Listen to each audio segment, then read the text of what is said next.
মৃত্যুর সঙ্গে টানা ৯৬ ঘন্টার লড়াই শেষে অবিশ্বাস্যভাবে জীবিত ফিরে এসেছেন এক ব্যক্তি। ৪ দিন ৪ রাত, না ছিল খাবার, না ছিল পান করার মতো এক ফোঁটা পানি। মাথার উপরে প্রখর রোদ, নিচে কাদা পানিতে ডুবে থাকা শরীর, চারপাশে শুধু নীরবতা আর মৃত্যুর অপেক্ষা। তবুও হাল ছাড়েননি ভারতের উড়িষ্যার বরগড় জেলার বাসিন্দা তুলসীরাম। যাদের সঙ্গে আনন্দ করতে গিয়েছিলেন সেই বন্ধুরাই শেষ পর্যন্ত হয়ে উঠেছিল তার মৃত্যুর কারণ। বন্ধুদের উপর ভরসা করে বেরিয়েছিলেন তুলসীরাম, কিন্তু সেই বন্ধুরাই তাকে এমন এক মৃত্যুকূপে ফেলে রেখে যাবে তা হয়তো কখনো কল্পনা করেননি তিনি। দেশের মানুষকে প্রতিদিন সুরক্ষিত রাখার প্রত্যয় নিয়ে এলো সেফ রাউন্ড সুইচ।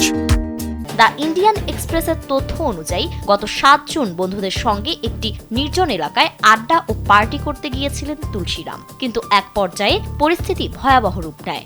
অভিযোগ রয়েছে তার বন্ধুরাই তাকে মারধর করে সর্বস্ব লুটে নেয়। হামলার এক পর্যায়ে তুলসী অচেতন হয়ে পড়লে বন্ধুরা তাকে মৃত ভেবে ঘটনাটি ধামাচাপা দিতে উড়িষ্যার বিজবপুর এলাকার একটি বহু বছর ধরে পরিত্যক্ত কুয়োর ভেতরে ফেলে রেখে পালিয়ে যায়।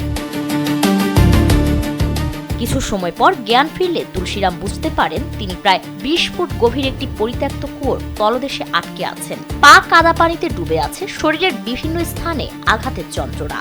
সাহায্যের জন্য বারবার চিৎকার করলেও নির্জন এলাকায় তার আর্তনাদ পৌঁছায়নি কারো কানে।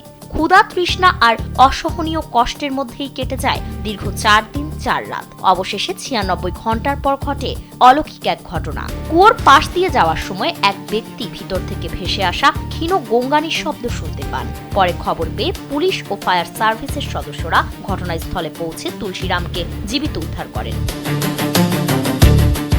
উদ্ধারের পর তুলসীরামকে বিজবপুর কমিউনিটি হেলথ সেন্টারে ভর্তি করা হয়। দীর্ঘ সময় কাদা পানিতে আটকে থাকায় তার পায়ে গুরুতর সংক্রমণ ছড়িয়ে পড়ে।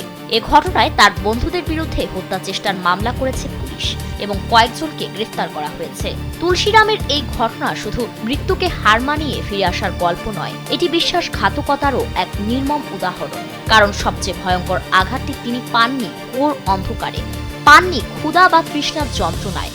সবচেয়ে বড় আঘাতটি এসেছে সেই মানুষগুলোর কাছে থেকে, যাদের তিনি বন্ধু বলে বিশ্বাস করেছিলেন। ফারিন রহমান প্রীতি, কালবেলা।